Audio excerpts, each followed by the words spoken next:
Hi guys! Good morning! Mag-breakfast tayo ng sandwich, leftover sandwiches. Sandwiches! Sandwiches!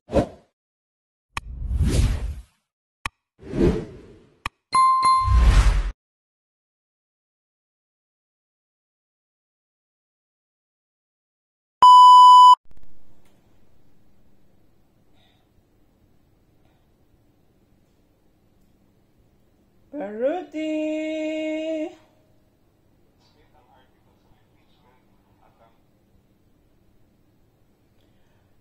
Breakfast tayo, Paruti!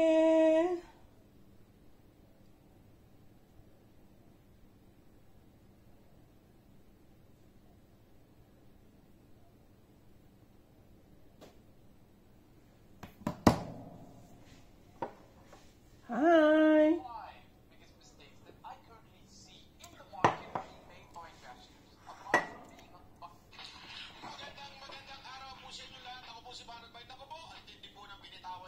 Sara Duterte. Hinostates, breaking news.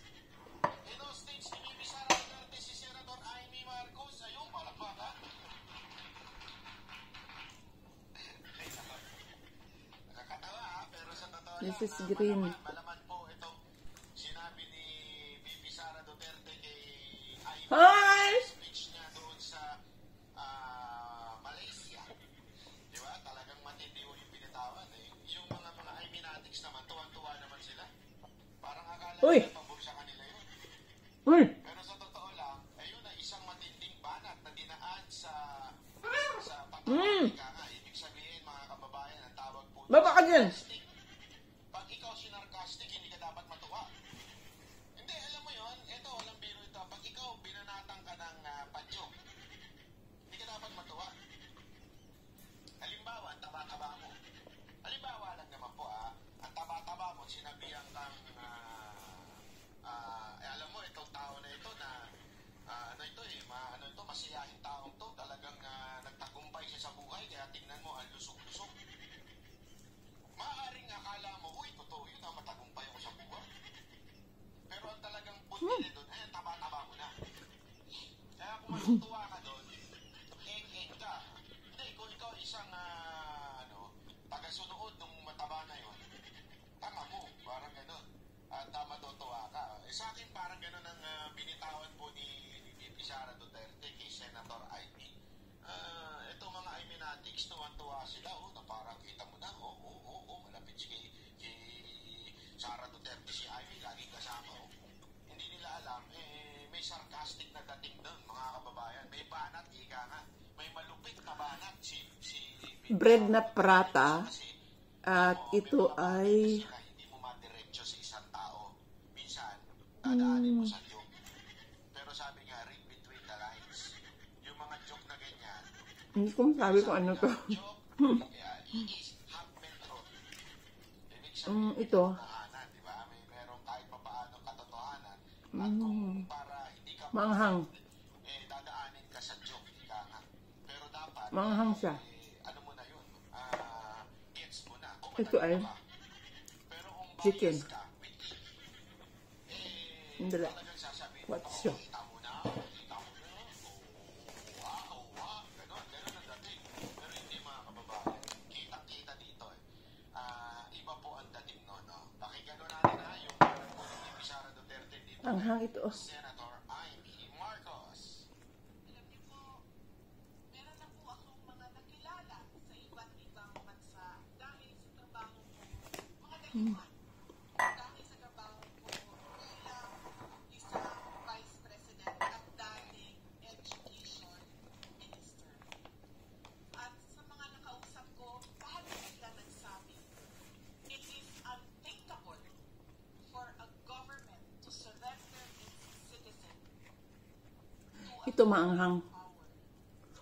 Dito, binitawan ni Bibi Sara Duterte, siya po daw ay sinabihan at kinakausap ng mga pamilya. Siguro, malamang sa malamang yung mga pinupunta ni Bibi Sara Duterte ng ibang bansa, hindi natin alam, tulad ng Netherlands, Europa, at itong particular na Malaysia. May mga kumakausap sa kanya, unthinkable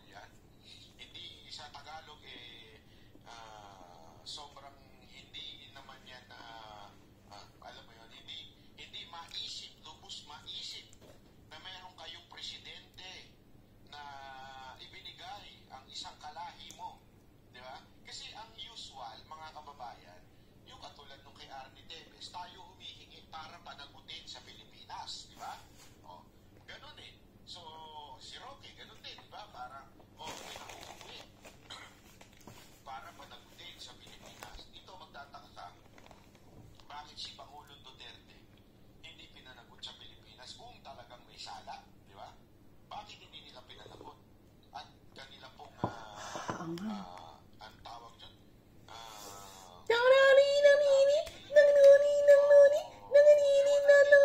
sayaw-sayaw siya. alam mo yung tao na without even going through the due process, di ba?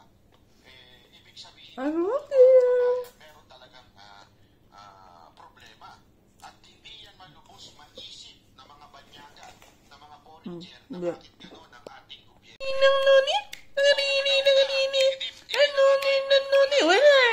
Dance na lang. Doon mo dati. Dance. Sa totoo lang,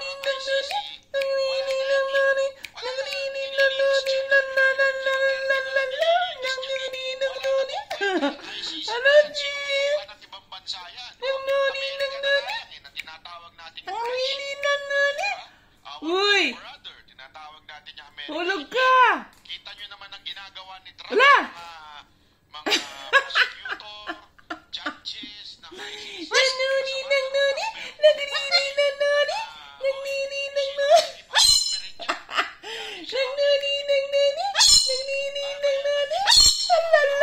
Ala, sige, bitay!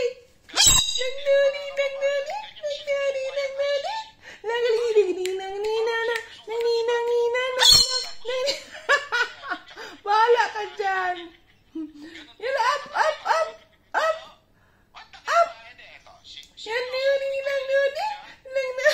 Hindi siya makaakyat.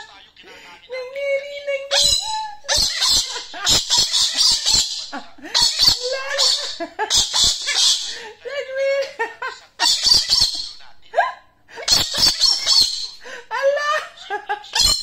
Bahala ka dyan. Bahala ka.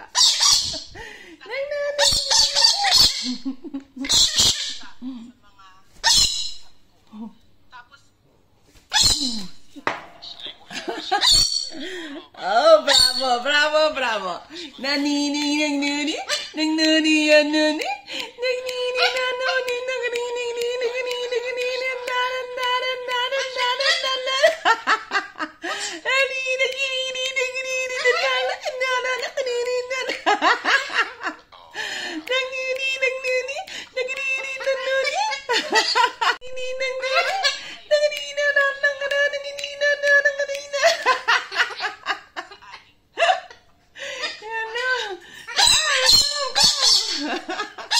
When? Come. Nanguni.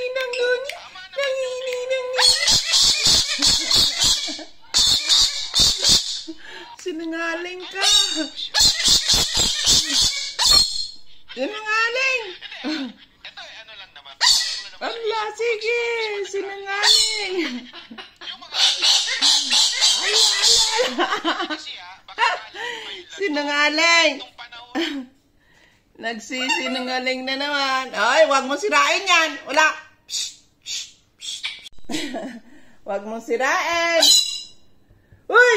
No! Sandali. Sirain nga ang upuan. Sandali lang. Nasira niya yung kun eh. Napupunit na yung mga upuan. Ala, sige. Ala.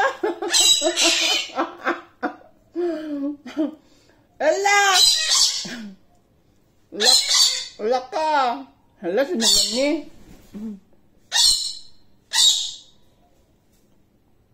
Ayun lang to. Kahit tong panahon na Up! presidente pa si Pangulong Duterte sa mga kababayan,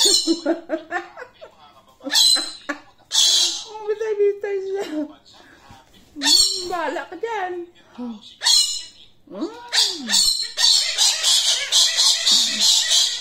Pasok kita. presko dito, may sumisigaw na, Marcos! Papasok kita. Kaya nga sabi, tama-tama talaga yung Pasok kita. Nagisingin ko mga Milani. Pangulong Duterte. Sobrang hirap ang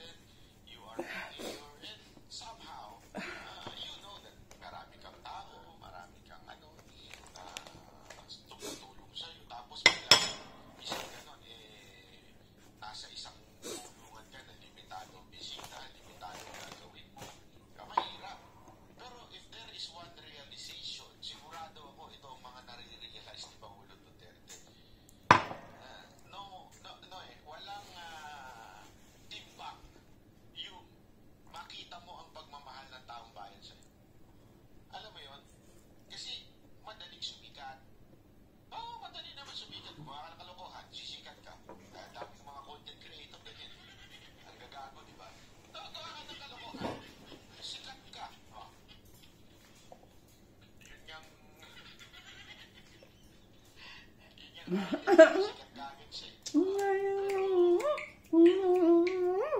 Sikat ka, tapos Ay. gawa ka sa bayan, Mm. tapos minahal ka ng taong bayan. Bitay-bitay ka na naman, magsinungaling. Kasi madaling sumikat, madaling Bitay-bitay ka na naman dyan. milyonaryo ka, pero hindi ka mahal ng taong bayan. Parang halimbawa, Uy! sorry, Magbitay siya, tapos magsagit-sagit. Mrs. Ambersosa, Pasok. Pasok kita. Yung mga balahibo mo, dugyot ka. concert ng mga barkada mong artista, ginawa mo na. Lahat ng pamumudbod, ginawa mo na. Pero hindi siya minahal ng mga taga-Maynila. Ang sakit doon, grabe. Uy! Huwag ka mag-alala, mahal. Nungaling. Ewan ko hanggang kailan, ha? Alam naman yung mga artista. Yeah? Malay mo, dahil lang marami kang hindi natin alam. Ha?